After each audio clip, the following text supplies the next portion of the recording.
혁준 형제님이 간증을 해주기로 하셨습니다.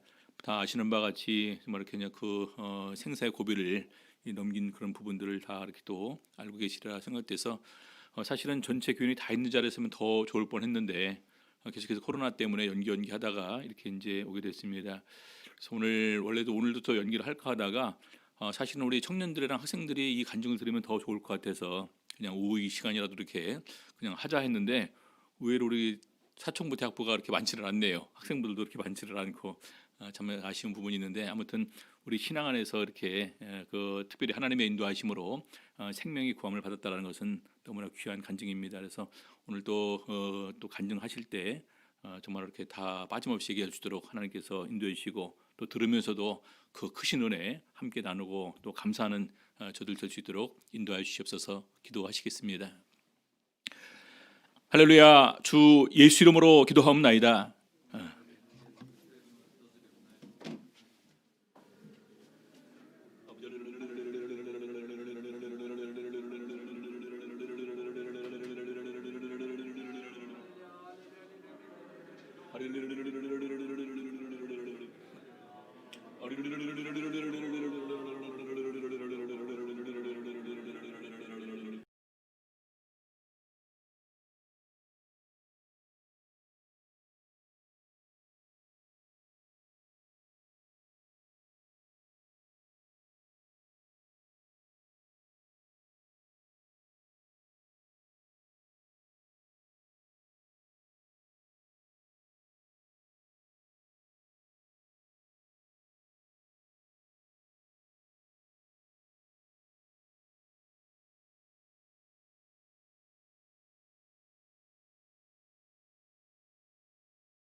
예, 그러면 우리 혁준 형제님 나와서 간증해 주시겠습니다.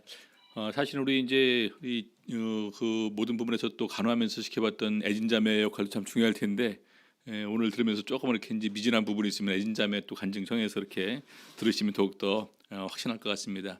그러면 같이 들으시면서 은혜 나누시고 하도록 하겠습니다.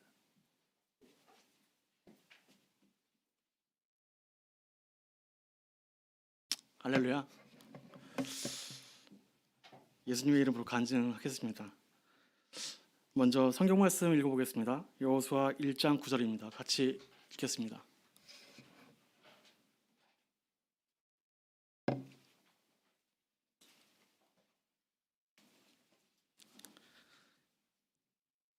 찾으셨으면 같이 읽겠습니다. 내가 내게 명한 것이 아니냐. 마음을 강하게 하고 담대히 하라. 두려워 말며 놀라지 말라. 내가 어디로 가든지 내 하나님 여호와가 너와 함께 하느니라 하시니라. 이 구절은 제가 몰랐던 구절인데요. 제가 신장 이식을 하고 한 달째 제가 실패했다는 확신이 들었을 때 굉장히 자포자기한 심정으로 있었습니다. 그때 제 모습이 무척 안쓰럽기 때문에 제 아내가 저한테 이 구절을 소개해 줬거든요. 근데 제가 이직을 할 때 사실은 아무런 준비 없이 했습니다. 왜냐하면 제가 이직을 할 줄도 몰랐고, 그리고 이직을 장기를 주는 사람이 제 동생일지도 몰랐고, 전혀 계획이 없었는데 모든 일이 너무 순조롭기 때문에 제가 기도를 한다는 생각을 한 번도 안 해보고 그냥 당연히 나는 동생한테 받으니까 될 것이다, 그렇게 생각했었거든요. 근데 아시다시피 제가 이식을 해서 첫날 수술하고 그때 마취가 안 끼어 있는데, 근데 상당히 상태가 좋았기 때문에 그 집도의가 저한테 성공적이라고, 왜냐하면 이식을 하게 되면 소변량을 체크해야 되는데 3리터 정도 수액을 하루에 계속 공급을 하거든요. 근데 정상적인 사람은 그 이식을 성공하면 3리터가 다 나온다고 합니다, 소변으로. 근데 제가 그날 첫날 다 나왔어요. 그래서 굉장히 빠르게 호전됐다고 해서 이식 성공했다고 했는데 3일째부터 이식 실패 기미가 보이는 거예요. 뭐냐면 크레아틴 수치라고 해서 이 신장의 그 막에서 걸러주는 그런 수치가 원래 정상인은 한 2점 몇 가지인데 제가 뭐 8점 뭐 9점 몇 대, 그러니까 이식을 하지 않았을 때보다 더 안 좋아졌죠. 그래서 그런 상황이 계속되니까 처음에는 되게 조바심이 났는데 하루하루 지나고 뭐 일주일 지나고 2주일 지나고 한 달째 되니까 아 이제는 완전 실패인가 보다. 그러고 이제 병원에서도 따로 해줄 게 없으니까 퇴원을 해라고 해서 퇴원하면서 이제 가끔씩 진료 가서 보고 그러면서 그런 시기가 있었거든요. 그때 제가 11월 달에 이식을 하고 실패 확정을 받고, 그 다음에 제가 집에서 이제 통원 치료를 하는데 실제로는 통원 치료라고 해도 뭐 별다른 통원 치료가 아니고 그냥 뭐 체크 정도 하는 거였죠. 근데 그때 저 집도했던 이식 의사, 외과 의사가 뭐라고 했냐면, 실제로는 제가 이식에 실패하긴 했지만 아직은 방법이 없는 건 아니다 하면서 저한테 항암 주사를 맞으라고 권유를 했어요. 근데 그거 항암 주사가 그 이식 치료를 위한 항암 주사가 아니고 원래는 말 그대로 항암, 암 환자들을 위한 그 주사였거든요. 근데 그 집도 의사가 말을 했기 때문에 저는 아무런 의심 없이 저희가 한 3번을 맞았어요. 근데 4번째 되는 맞아야 될 때부터 제가 몸이 굉장히 급격히 나빠졌는데, 그 원인이 뭐냐면 이식을 실패했든 어쨌든 그 이식 환자는 그 면역 억제제를 먹었기 때문에 면역 상태가 제로가 돼서 굉장히 몸이 굉장히 안 좋아서 어떻게 보면은 어린아이보다 더 안 좋은 건강을 가지게 되는 거죠. 근데 그런 걸 저희가 아주 몰랐기 때문에 그 의사 말만 믿고 항암 치료, 왜냐하면 항암 주사할 때 그 의사가 뭐라고 했냐면 성공률이 70% 이상이다. 그러니까 그러면 누가 하더라도 사실 제가 지금 이식 실패를 했는데 이걸 맞음으로 인해 가지고 70%의 확률이 된다면 그 저는 당연히 할 수밖에 없겠죠, 그죠? 근데 그게 독이 돼서 오히려 그 항암 주사 3번을 맞고 4번째 맞으려고 할 때부터 맞지는 않았는데 그때부터 몸이 정말로 안 좋아져가지고 그때가 아마 2월 달, 2019년 2월 달, 그때 제가 투석을 계속 했었거든요. 하루 일주일에 3번씩. 그때 제가 어떻게 하냐면 하루에 한 끼를 못 먹고 거의 못 걸어다녀가지고 집사람이 저를 부축해가 다녔어요. 그리고 계단 올라갈 때 못 올라가가지고 밀고 당기고 그래가지고 올랐거든요. 그 정도. 근데 그러고 저희가 투석을 계속하면서 통원 치료하고 그다음 항암 주사를 중단하고 있었는데, 제가 아마 몸 관리를 잘못해서 그런지 면역력이 떨어졌기 때문에 그 감기에 걸렸던 것 같아요. 근데 감기를 저는 굉장히 우습게 보고 그냥 뭐 투석하는 병원에서 감기 처방 받고 그래서 이렇게 하면 된다고 했는데, 근데 이게 감기 기운이 날개미가 도저히 안 보이는 거예요. 한 달 동안 거의 지금 뭐 코로나를 가지고 폐렴이잖아요, 결국은. 그때 그 폐렴 증상이었는데 38.5도, 39.5도를 계속 제가 달고 살았어요. 그래서 아침에 일어나면 다시 밥 조금 먹고 누워가지고 계속 잠자다가 그 열나면은 얼음팩 넣고 하루 종일, 그러고 또 잠자다가 또 일어나가지고 투석을 갔다 오고 또 쉬고 반복. 근데 그때 그 정도 됐으면 저희가 좀 조금 더 일찍 알았더라면 이게 얼마나 이게 심각한지 알았을 텐데 저희가 그걸 잘 몰랐어요. 제안 하나 저나. 왜냐하면 저는 그때는 그 신장 이식에 대한 실패가 너무 컸기 때문에 사실 거기까지 생각을 못하고 그냥 되게 힘들게 하루하루 지냈었거든요. 근데 그러던 중에 제가 다니는 투석 그 병원의 원장님께서 저한테 지금 상태가 굉장히 안 좋다. 그래서 그 김학준님은 지금 병원에 가셔가지고 한번 우리보다 더 큰 대학병원 원래 그 수술했던 병원에 가서 그 응급으로 검진을 받아봐야겠다. 근데 제가 그러고서 제가 전화를 해서 그 병원에 물어봤더니 한번 오라고 해서 갔었거든요. 근데 갔는데 검진 결과 별로 이상이 없대요. 그래서 그런가 보다 하고 왔는데 또 제가 집에 겨우 이제 차를 몰고 와서 주차를 해놓고 집에 올라가는데 마침 또 저희 그 원장님께서 전화를 하신 거예요. 그래서 그 병원 갔다 왔냐? 그래서 병원 갔다 왔습니다. 그랬더니 뭐라냐? 이상이 없다고 하는데요. 이상이 없으니까 혹시라도 안 좋아지면 좀 상태가 안 좋다 느껴지면은 응급실로 가서 그냥 간단한 처치만 받고 하면 된다.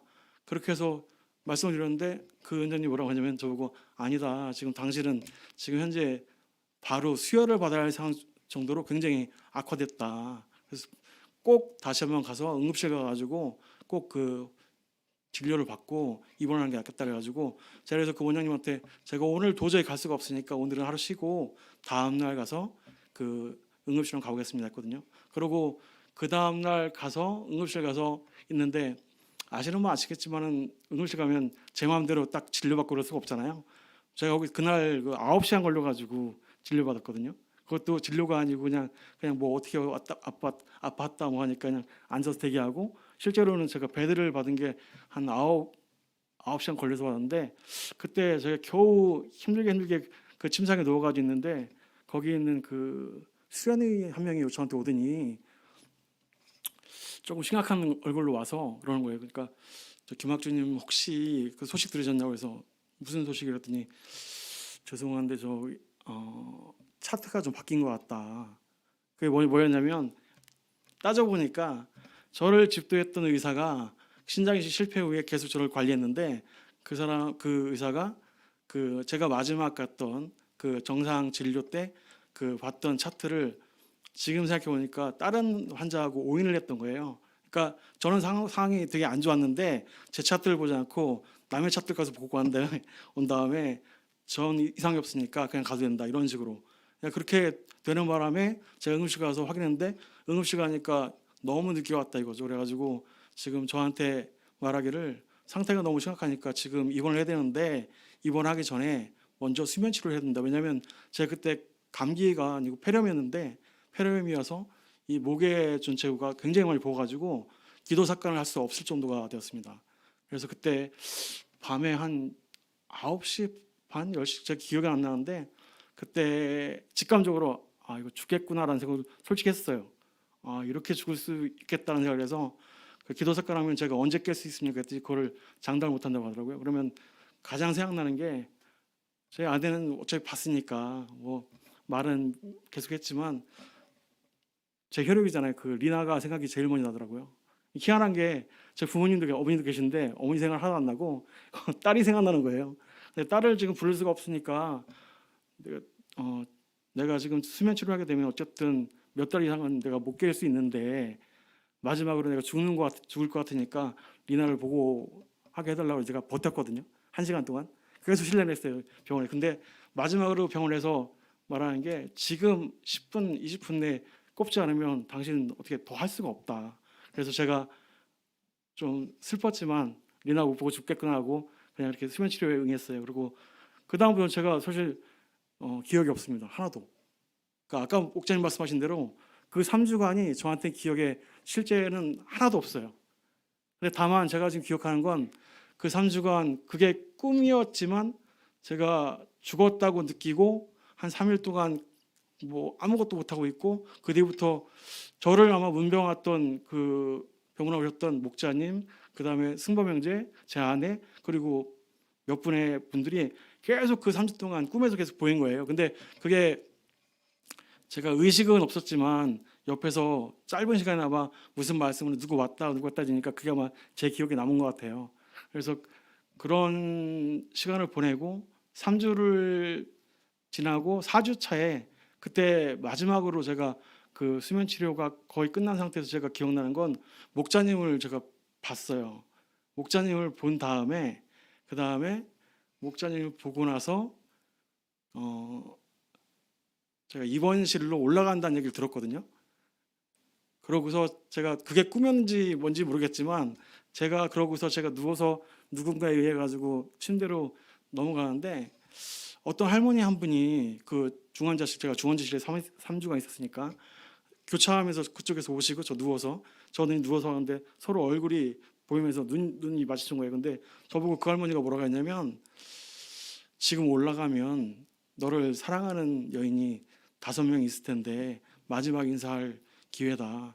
그러니까 인사 잘하고 올라가라. 근데 정말 그 할머니가 누군지도 모르거든요. 근데 저한테 그 말씀을 하고 서로 이제 엇갈려서 간 거죠. 그래서 저는 그러고 그 병실로 8층 병실로 올라가고 그 할머니는 어디 있는지 모르겠어요. 근데 그러고서 한참 막 되게 기분에 막 올라온 것 같은데 올라가서 그 보니까 그 제일 처음으로 만난 분이 저희 어머니였어요. 어머니가 제일 멀리 계셨고 그 다음에 어머니 다음에 처형이 계셨고 그 다음에 처형 다음에 제 여동생이 있었고 그 다음에 제 아내가 있었고 그래서 그게 제가 그게 꿈이었는지 아직도 잘 모르겠지만 왜 5명이었을까 계속 그 생각을 했는데 그 숫자하고 개념 없이 어쨌든 여인들이 보이니까 그래서 그 말이 사실이었나 그러면서 제가 어머니를 보자마자 제가 웃었어요. 그것도 이제 재미있다는 표정으로 쓴 게 아니고 너무 허탈해서. 그러니까 이게 정말로 사실이라면 나는 이제 마지막으로 정말 죽는 건가? 그런 생각을 했죠. 근데 그러고 나서 가족들하고 이제 뭐 그런저런 얘기하는데 제가 어머니한테 그런 말씀드렸어요. 지금 제가 3주 동안 제 기억에 없던 제가 꿈꿨던 그런 말씀을 드리면 모두 아마 믿지를 못할 거라고. 근데 이거는 지금 제가 뭐라고 말씀드리기가 참 힘들어서 제가 몸이 좀 좋아지면은 그때 말씀드리겠다고 해서 그걸 웃어 넘겼거든요. 그랬더니 가족들이 그냥 알겠다 하고 넘어간 다음에 제가 그날 밤 오후에 늦게 병실에 가서 제 아내 그 모두 이제 다 집으로 가고 제 아내가 혼자 남아서 저를 이제 병간호 했는데 그때 저는 뭐 당연히 3주 동안 근육이 다 빠지고 완전히 82kg에서 62kg까지 뭐 거의 20kg가 빠졌으니까요. 그래서 거의 뭐 얼굴에 저는 잘 모르겠어요. 근데 어떤 사진을 보니까 제 여동생이 찍었는데 정말로 제가 보기에도 민망스러울 정도로 이렇게 머리가 다 빠지고 지금 보시면 제 건강이 되게 건강하잖아요. 근데 제가 작년 그 수술 받고 그다음에 그 아프고 퇴원했을 때 6월 달에는 제가 혼자 걷지를 못했어요. 혼자 못 걷고 맨날 쓰러지고 그다음에 계단도 같이 부축해 올라가고 뭐 그런 식으로 제가 하여튼 그랬는데 지금은 굉장히 좀 튼튼해졌죠. 지금 제가 이걸 어떻게 얘기를 꺼낼까 말씀드릴까 참 고민을 많이 했는데 그냥 제가 지금 생각나는 순서로 그냥 말씀드리겠습니다. 제가 그 수면 치료를 했다고 한 날부터는 제가 아까 기억이 없다고 했잖아요. 그리고 저를 가장 많이 본 건 제 옆에서 하루에 30분씩 2번씩 그 보고 간 제 아내가 제일 많이 저를 알고 있고 그다음에 몇 분 오셔가지고 저를 봤을 때 그 모습들도 아마 제가 알고 있을 텐데 저는 그거하고 상관없이 제 기억에 제 3주는 어떤 날이었냐면 갑자기 뭔가 큰일이 벌어진 것처럼 그렇게 화면이 탁 꺼지는 느낌이 들고 그러고 한 3일 동안 제 짐작으로 3일 동안 아무 생각 없이 아무것도 못하고 그냥 기다렸던 것 같아요. 근데 그러고 3일이 끝난 다음에 그 다음에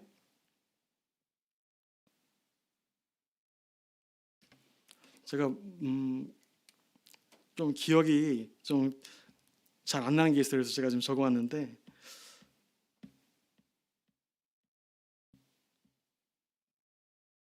그 첫 번째가 제 평생에 각 주요했던 그 장면들이 정말 그 영화 보면 그런 거 있잖아요. 죽기 전에 막 자기 그 인생이 펼쳐진 것처럼 정말로 그렇게 나왔어요.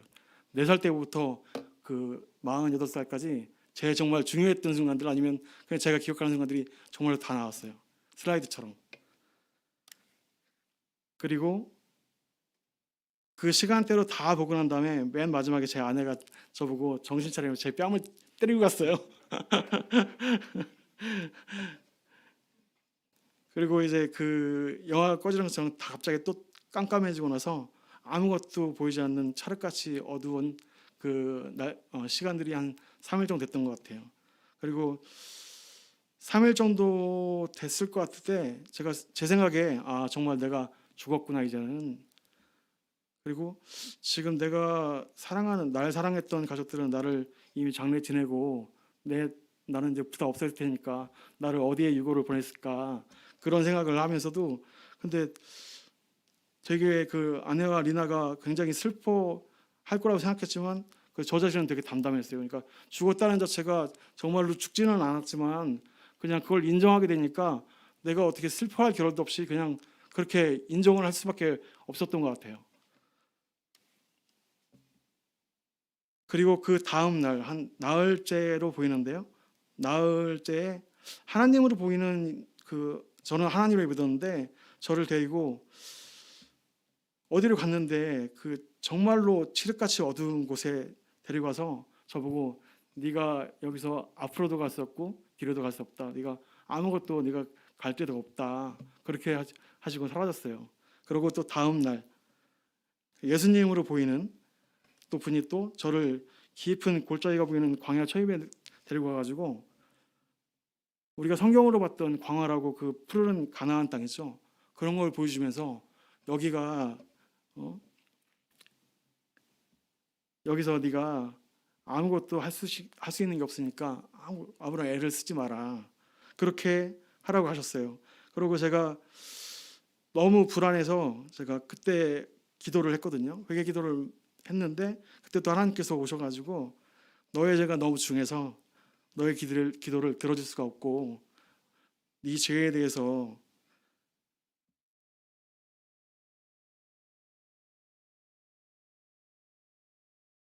그 벌로 흐름을 해서 허벅지를 매일 2,000대씩 칠 거라고 그렇게 말씀을 하실 때 근데 가혹하잖아요. 근데 제가 굉장히 가혹한데도 불구하고 제가 그냥 그걸 인정을 하고 거기에 매달리지 않았어요.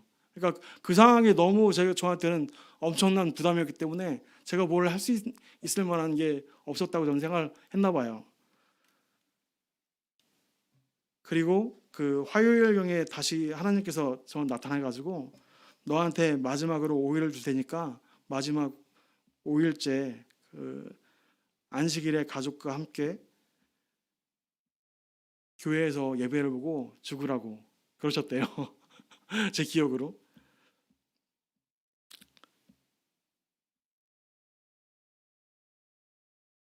그래서 제가 어차피 죽을 거니까 제가 하나님께 이렇게 물었어요. 그러면 저는 죽는 건 당연한데 남겨진 가족들은 어떻게 되냐 했더니 하나님께서 아내하고 리나는 잘 돌볼 테니까 걱정하지 말라고. 그래서 저는 그냥 그렇게 믿고 그냥 또 이렇게 시간을 또 지냈습니다.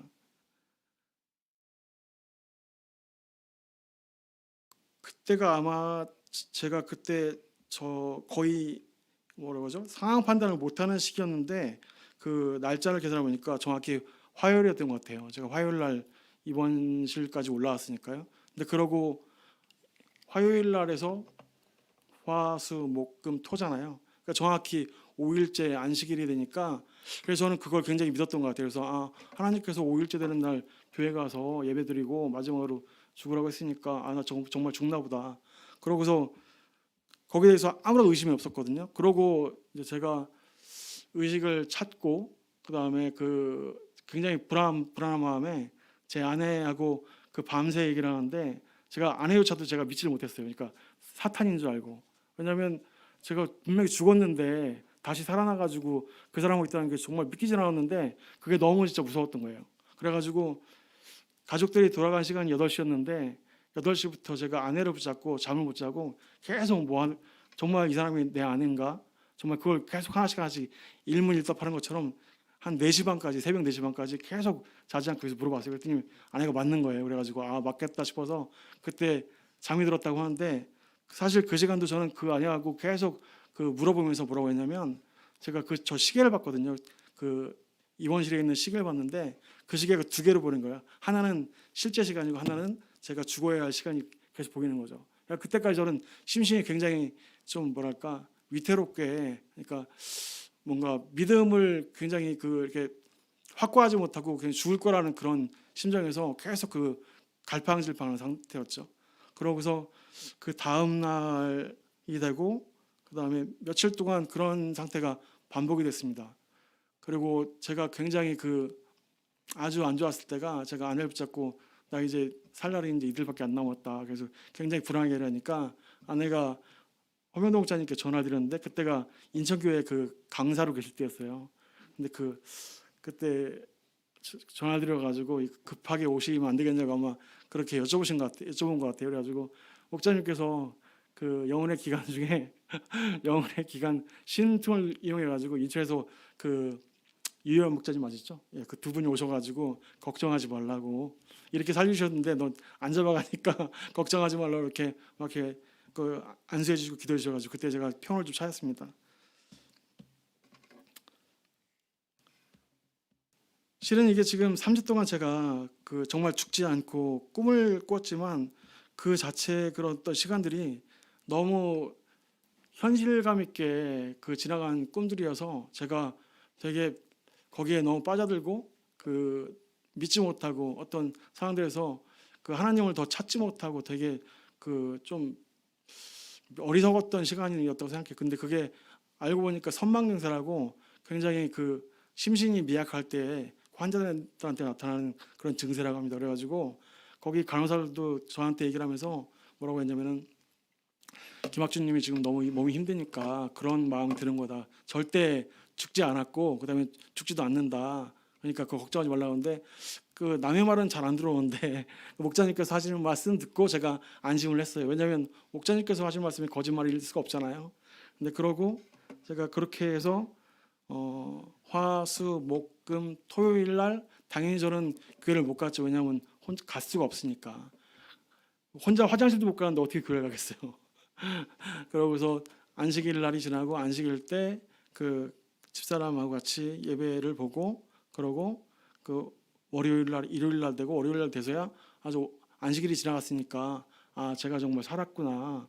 그리고 이것이 다 꿈이었구나. 근데 너무 현실과 같은 정말로 꿈이었구나 생각하면서 제가 제 아내한테 이거는 하나님께서 저를 그렇게 제가 너무 중요해서 저를 용서할 수가 없다. 아니면 예수님이 광야에 데려가서 여기를 보면서 네가 아무것도 할 것이 없다. 그렇게 한 것이 하나님과 예수님이 하신 게 아니고 하나님과 예수님으로 변장한 사탄이 저의 마음을 그렇게 강팍하게 만들어가지고 그렇게 믿게 만들었다고 저는 생각을 하거든요.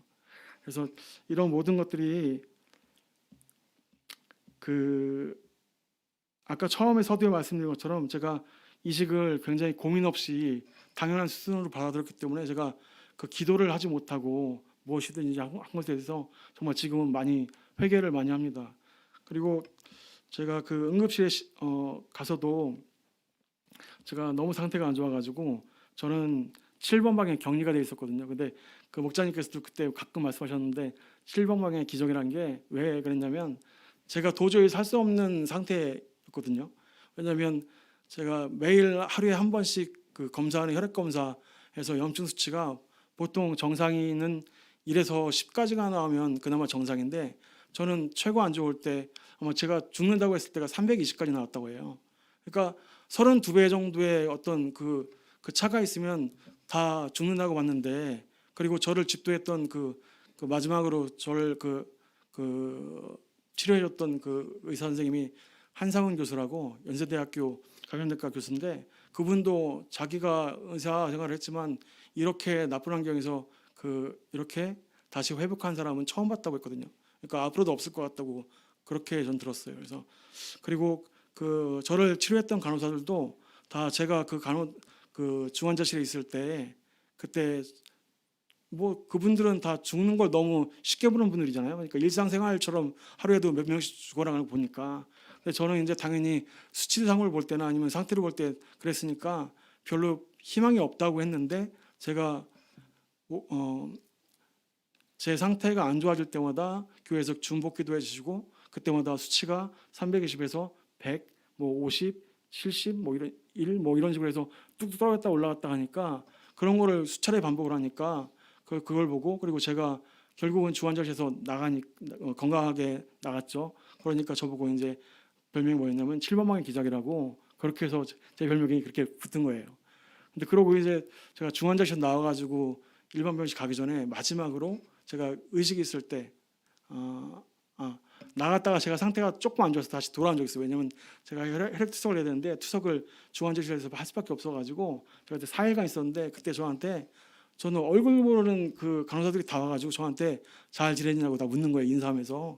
그래가지고 예, 잘 지내는데 누구시죠? 했더니 되게 섭섭하다고 하면서, 그 김학준님이 죽으려고 했을 때 자기들이 엄청 고생해 살렸는데 왜 나를 모르냐. 근데 솔직히 저는 모르거든요. 그걸 3주 동안 저는 자고 있었기 때문에. 그래서 웃으면서 제가 자기 때문에 몰랐는데 저가 어떻게 아냐고 농담도 하고 그랬는데, 하여튼 그분들이 나중에 제가 입원실로 가서 제가 걸어다니고 그다음에 중환자실은 갈 수 없었지만 나중에 저를 간호했던 그 간호사께 찾아가지고 인사했더니 깜짝 놀라는 거예요. 그러니까 상태가 그렇게 안 좋았는데 어떻게 이렇게 많이 좋아졌냐고. 그러면서 제가 있었던 그 중환자실 그리고 투석실 그 병실에서는 저를 되게 신기하게 생각했어요. 그러고서 저한테 마지막으로 인사했던 간호사가 뭐였냐면, 김학준님은 퇴원하시게 되면은 교회 성도님들하고 그다음에 아내한테 굉장히 감사하고 살아야 된다.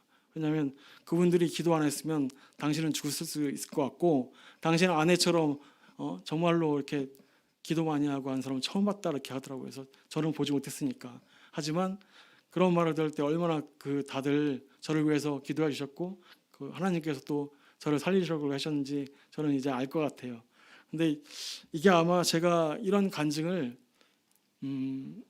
작년에도 뭐 빨리 했으면은 하고 했다가 미루고 올 초에도 제가 하려고 했다가 코로나 때문에 계속 미뤄가지고 제가 3번을 미뤘던 것 같은데, 아마도 그게 다 하나님의 뜻이었던 것 같아요. 왜냐하면 제가 지금 이렇게 보지 않고 기억 못하는 게, 제가 3개월 동안 약물 치료했던 후유증 때문이었거든요. 그러니까 제가 어떤 상황이었냐면 6월 달에 퇴원을 했다가 한 달 정도 제가 쉬고 다시 상태가 안 좋아져서 한 달 더 입원을 했어요. 그래서 7월 달부터 8월 달까지 입원하고, 그때 좋아했으니까 퇴원하시죠 해서 간 다음에 제가 공교롭게 아파트 분양을 받아가지고 지금 사는 집을 이사 갔는데, 저희가 돈이 부족하니까 대출을 받으러 왔거든요. 근데 제가 명의자이기 때문에 제가 무조건 가야 돼요. 가가지고 직원이 하라는 대로 써야 되는데 정말 거짓말처럼 무슨 말인지 하나도 이해를 못 하겠는 거예요. 뭐라고 하는데 들리지도 않고, 들리긴 하지만 이해가 안 되고 뭘 해야 되는데 할 줄도 모르겠어요. 그러니까 지금 생각하면 그게 공황장애 같은 그런 어떤 아무것도 할 수 없는 사람이 바보가 된 것 같은. 저는 이제 그걸 그 당시에 몰랐는데 생각해 보니까 구체적인 비용을 말씀드리기 참 그런데, 저한테 들어간 돈이 한 1억 5천만 원 정도 됐다고 하더라고요. 치료비로만. 근데 물론 거기 전액은 아니고 저희가 건강보험 지원받고 해가지고 그 중에 한 반 정도는 저희가 지급받은 것 같은데, 그러니까 제가 나중에 상세 내역서를 한번 봤거든요. 그랬더니 약품값이 어마어마하게 들어간 거예요. 그러니까 한 사람한테 과연 이 정도가 들어갈 수 있는가 싶을 정도로. 그러면서 제가 그때는 작년 8월 달에는 과연 제가 사회로 나왔을 때 제가 정상적인 생활을 할 수 있을까? 그 정도로 좀 저는 혼자 솔직히 심각하게 좀 고민을 했어요. 그러니까 바보가 된 건 아닐까 혹시. 그러니까 그때는 제가 운전하면서 한 번도 사고를 낸 적이 없는데, 그때 운전을 한다고 아내를 대출 받는 통장까지 은행까지 가가지고 다 끝내고 나가지고 후진하다가 전봇대를 들이받았어요. 그러니까 저는 그런 적이 없었거든요. 그러니까 그걸 보면서 내가 이 정도는 내가 운전을 못했나? 근데 생각해 보니까 약물의 후유증 같아요. 그러니까 진짜 어마어마하게 쏟아부었다고 하더라고요. 나중에 의사님한테 여쭤보니까 약물을 진짜 쏟아부었다고 하더라고요, 진짜로. 그리고 제가 기억나는 건 제가 중환자실에서 나올 때 저한테 달려있던 의료기기가 7개였어요. 보통은 하나인데 저는 꽂을 데가 없을 정도로 달려있다고 해요. 그러니까 병원에서 7번방 기절이라는 말 한 자체가 왜 그런지를 이제 이해를 할 수가 있겠더라고요.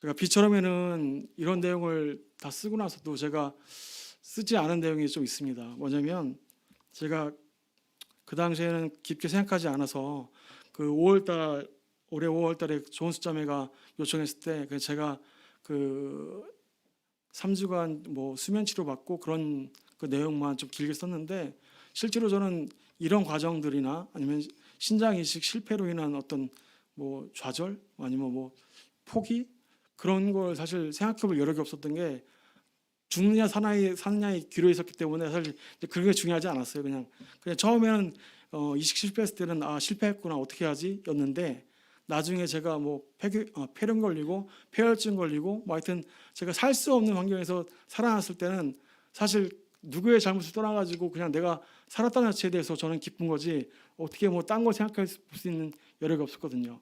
그러고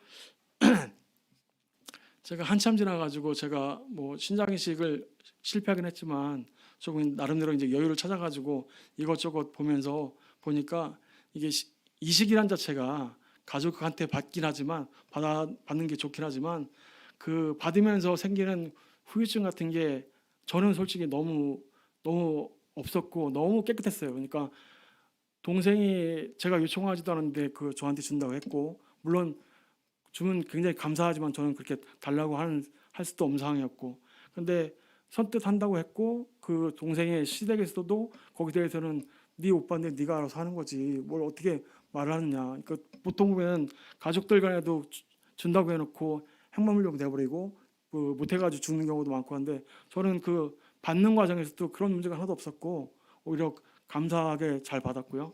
그리고 이식을 실패했지만 거기에 대해서 누구를 원망해 본다거나 아니면 정말 그런 거에 대해서는 제가 뭐 자책한다거나 그렇지 않았거든요. 그냥 정말 힘들었다 정도. 그리고 이제 왜 이럴까 왜 이랬을까 생각해 보니까 결국 시작은 그게 의학적인 뭐 실패의 결과보다는 우리 둘의 정말로 이런 이식이라는 중대한 일에 있어서 또 기도가 따르지 않아서 이거는 하나님께서 이식 실패를 주신 것이 아니고 우리에게 그런 것 어떤 일깨움을 주시기 위해서 그런 것이 아닐까.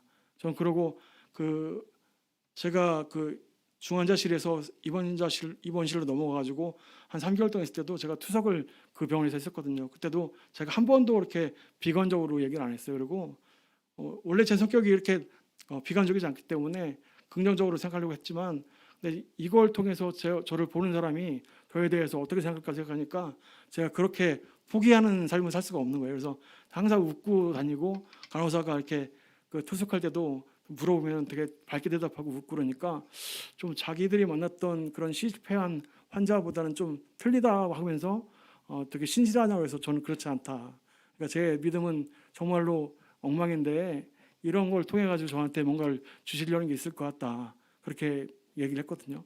그러고서 그 다음에 그렇게 폐렴에 걸리고 폐혈증이 걸려가지고 죽다 살아났을 때 저한테 문병원 대학 그 동문 후배가 있었습니다. 근데 그 친구가 불교를 믿고 뭐 열심히 하지 않지만 서로 종교관이 틀리기 때문에 서로 종교에 대해서 얘기를 하지 않는 편인데 온다고 하길래 그냥 오지 말라고 했는데 듣고 왔어요. 그 자기 그 와이프를 데리고 그 와이프도 CC라서 같은 제가 알고 있거든요. 근데 오자마자 제가 했던 말이 제 평생 처음으로 자네 예수 믿어라. 근데 그 친구도 아마 그런 얘기를 처음 들었기 때문에 저한테 놀랐을 거예요. 근데 더 이상은 묻지 않고 웃더라고요. 그래서 제가 솔직히 한 번도 제가 그 누군가에 대해서 예수 믿으라고 해본 적이 없는 사람입니다. 아직까지. 근데 그 일을 계기로 인해 가지고 제가 정말로 그 하나님께서 살려주셨고 그 여러 성도님께서 기도해 주신 걸 살았기 때문에 제가 이런 말을 정말로 그냥 뭐 보자마자 할 수 있고 지금도 새로 만나는 사람들 있으면 제가 항상 그런 말을 해요. 그러니까 예수를 믿으라고 계속 그 얘기를 해요. 왜냐하면 제가 이런 얘기를 다 할 수는 없지만 제가 살았다는 걸 아는 사람들은 제가 이런 얘기를 하면 저 친구가 왜 그걸 말할까 제가 알 수 있다고 생각하거든요. 그 아까 드리려고 했던 말씀 중에 그 신장 그 공여에 대해서도 제가 비처럼에 쓰지 않은 것이 뭐였냐면 그런 신장 이식 후에 실패하고 그다음에 어떤 그 과정 중에서도 전혀 그 가족 간의 불화가 없었고 그것도 그렇고 신장 이식하고 지금 후에도 저는 가족하고도 불화가 전혀 없어요. 그러니까 그 다른 사람을 보면 신장이 성공하면 좋겠지만 실패한 사람들은 그런 불화가 굉장히 많다고 하는데 그런 게 없다고 하는 거 보면 그 다행히도 그 저한테 신장을 준 제 막내 동생도 청주에서 교회를 다니고 있고 이제 그 본인의 결심도 대단했지만 그 제 동생도 믿음으로 정말로 그 체력이지만 기도하면서 줬다고 저는 알고 있습니다. 그래서 여러 가지로 볼 때 신장식은 실패했지만 저희 가족의 그 전체적인 믿음의 성장은 굉장히 이번 일에서 굉장히 더 곤고해졌고 제가 정말로 이렇게 앞에 나와서 말씀을 할 수 있을 정도로 정말로 그런 일이 아니었으면 제가 어떻게 살았을까 그런 생각을 지금 하고 있습니다. 그리고 제가 2018년 10월 달에 휴직을 하고 한 달 정도 휴직을 했는데 결과적으로는 제가 1년 한 3개월, 4개월 쉬었거든요. 근데 그러고 한 작년 1년간 하고 그다음에 올해 3월까지는 저희가 수입이 하나도 없어요. 그러니까 지금까지 어떻게 살았냐면 제가 모아놓은 거 가지고 계속 빼쓰는 정도밖에 없었던 거죠. 근데 그러다 보니까 적자가 계속 날 수밖에 없는 상황인데 그때마다 하나님께서 정말로 채워주셨어요. 어떻게 채워주셨냐면 제가 수입이 없었기 때문에 소득이 낮은 사람한테 주는 국가 그 건강보험공단에서 주는 무슨 그 상환제라고 해서 일정 금액을 치료비로 냈을 때 다시 돌려준 제도가 있는데 저는 그걸 처음 알았거든요. 근데 작년 4월부터인가 통장으로 계속 돈이 들어오는 거예요. 뭐 첫 달에는 30만 원, 두 번째 달에는 100만 원, 뭐 세 번째 달에는 40만 원 이러다가 왔다 갔다 하다 어떨 때는 진짜 제 뭐 전직장 다닐 때 한 달에 올거 한 400만 원 정도 그 정도 그래가지고 제가 올해까지 받았는데 전체 액수를 따져보니까 한 1,000만 원 정도 돌려받았어요. 그러니까 저희가 물론 제가 그 3월 달부터 그 직장을 다니고 있긴 하지만 근데 실제로 저희가 정말로 수입이 없을 때 제가 놀고 있고 아내도 그냥 직장 없이 그냥 저 간호하느라고 정말 둘이 바쁘진 않았지만 정말 버텼는데 그때마다 하나님께서 그런 식으로 다 채워주셨고 또 저희 어머니께서 물론 그게 그 금액들이 저희한테 다 이렇게 충분한 금액이 아니었기 때문에 또 어머니께서 또 생활비를 주셨고 그래가지고 저희 어려운 때마다 고기 때마다 저희가 손을 벌리지 않아도 그렇게 다 채우셨어요. 그리고 그 지금도 저희가 이제 제가 아직 소속은 직장은 아직 그 회사 그대로인데 곧 퇴직을 하거든요. 근데 실제로 이제 퇴직은 했지만 아직까지는 그 회사 소속으로 있습니다. 뭐 사대보험 다 내고 있고 한데 어쨌든 그러면서 저희가 미래에 대한 준비를 하고 있으니까 하려고 하니까 제가 9월 달에 제 아내 명의로 그 세탁 편의점을 지금 시작을 했습니다. 뭐 지금은 새로 시작하는 단계라서 그게 뭐 잘 된다고는 할 수 없지만 그래도 한 달 임대비는 나오니까 저희가 지금 계속 지금 손님들을 지금 계속 지금 모아놓고 있거든요. 그래서 지금 잘 될지 안 될지 모르겠지만 어쨌든 그러한 식으로 해서 저한테 그 방법을 제시해 주시고 채워주시고 계시는 하나님을 정말로 제가 지금 체감하고 있습니다. 그리고 제가 아플 때 제가 정말로 나름대로는 잘했다고 생각하는 게 제가 그 작년 2월 달에 밤잠을 못 자고 거의 새벽 3시부터 일어나서 찬송을 듣기 시작했거든요. 그리고 말씀 있고 그때보다 제가 기도를 해야겠다는 생각이 들어서 기도를 했는데 그때 제가 왜 그랬는지 모르겠어요. 근데 제가 너무 아프고 저를 위해서 기도가 필요했는데 제가 한 일주일 저를 위해서 기도하다가 방향을 돌려가지고 교회 전 성도님 한 분 한 분을 생각하면서 기도를 했어요. 제가 기억하는 한 분 한 분 성도님을 다 기억하면서 이분은 어떠해서 이분은 어떻게 했으면 좋겠다. 이렇게 하나님과 정말로 그렇게 계속 제가 한 달 정도 기도를 했거든요. 그때 저는 기도에 대한 참맛을 알았어요. 그러니까 나만을 위한 기도를 했을 때는 하나님께서 들어주지 않지만 내가 남을 위해서 내가 아닌 나를 다른 사람을 위해서 기도했을 때 하나님께서 응답하실 수 있겠구나. 그런데 여러분께서 저를 위해서 기도해 주셨잖아요. 그 기도가 이루어진 거잖아요. 목사님께서 아까 그 애진자매가 부족한 간증 채워줄 거라고 했는데 실제로 목사님께서 뭐라고 하셨냐면 둘이 올라가서 저는 막 얘기할 때 뭐 애진자매 울어야 된다고 하는데 사실 지금 생각해 보니까 처음에는 저도 울컥했어요. 그러니까 어떻게 이걸 정리해야 될까. 사실 이게 죽고 사는 문제가 큰 문제가 엄청난 큰 문제인데 이렇게 제가 앞에 나와서 뭔가를 말씀드리면서 제가 혹시라도 제가 잘못된 방향으로 갈까 봐 굉장히 노심초사했거든요. 그래서 제가 밀어놓은 것도 사실 이유가 제가 뭔가를 잘 알지 못하는데 그저 살았다는 것만 가지고 그 여러분 앞에서 서서 간증한다는 건 사실 이거는 제가 잘 알지 못하는 것에 대해서 너무 오만하게 간증하는 거 생각해서 제가 목사님께도 실제로는 그 말씀을 드리진 않았지만 계속 피했습니다. 그러다가 이제 때가 돼서 제가 어느 정도 정리가 되고 그리고 이제 불을 읽다 보니 이제는 해야겠다는 생각이 들어가지고 마침 목사님께서 그렇게 시간을 주셨고요. 그래서 저는 그 비처럼에도 썼지만 한번 죽고 살아나 보니까 이게 산다는 것 자체에서 의미가 정말 남달랐습니다. 그래서 제가 새로 지은 새 아파트에 저희가 들어가서 작년 1년 동안 정말 행복하게 돈 없이 살았거든요. 수입 없이. 근데 그때 제가 아침에 일어나서 뭐라고 말했냐면 강서구 씨가 진행하는 CBS 아름다운 당시라는 그 프로가 있습니다. 그때 그 사람이 계속 하는 말이 선물 받은 또 하루의 선물이라고 했거든요. 근데 그런 말이 정말로 저한테 와닿았어요. 정말로 이게 하나님께서 주신 날 오늘 선물이구나. 정말 헛되이 살지 말아야겠다. 그 생각을 많이 하고 있습니다. 사람이 죽고 사는 게 정말로 간발의 차이인 것 같아요. 그 얼마 전에 그 뉴스를 보니까 굉장히 부유하게 살던 사람이 갑자기 산에 들어갔는데 산에 들어간 이유가 형제가 둘이 있었는데 한 사람씩 갑자기 하루아침에 죽고 그 교통사로 죽고 뭐 어떻게 해서 죽고 그러니까 이거에 대해서 자기가 굉장히 고민을 많이 했대요. 그러니까 그래서 결국은 산에 들어가서 스님이 됐다고 하거든요. 근데 저는 이제 그걸 보면서 저희는 영생을 얻으려고 교회를 다니고 하나님 믿잖아요. 그리고 물과 세례로 물과 성령으로 거듭났고요. 그래서 저희는 확실한 증거를 가지고 있는데 이 세상에 살면서 그 돈 때문에 아니면 무엇 때문에 하나님을 잠깐 미뤄둔다는 건 정말로 어리석은 것 같다고 생각을 해요. 그러니까 영원한 생명, 영적인 어떤 무한 궤도로 가는 어떤 생명을 선물 받았는데 이 100년도 안 되는 이 시간에 제가 50년 이제 바라보거든요.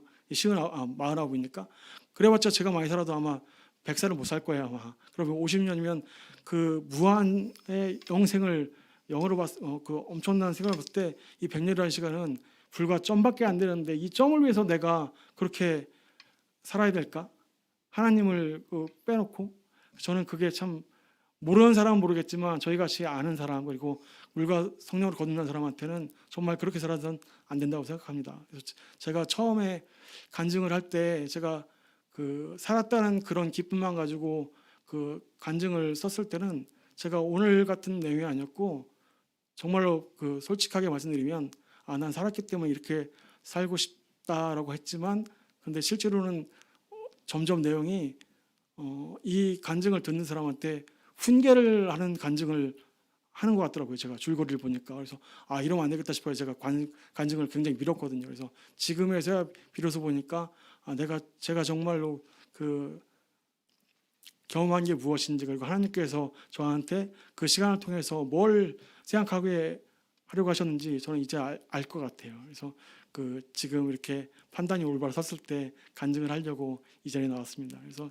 그 사랑하는 성도님들 정말로 제가 이런 일 겪기 전에는 사랑하는 성도님들이라고 하는 자체가 참 말이 힘들었어요. 근데 지금은 정말로 쉽게 편하게 나옵니다. 진짜 저를 위해서 기도해 주시고 저희 가족들을 위해서 기도해 주신 그 성도님들께 정말 감사드리고 제가 더 건강해져 가지고 더 베풀고 살겠습니다. 이것으로 간증 마치겠습니다. 감사합니다. 묵도하겠습니다.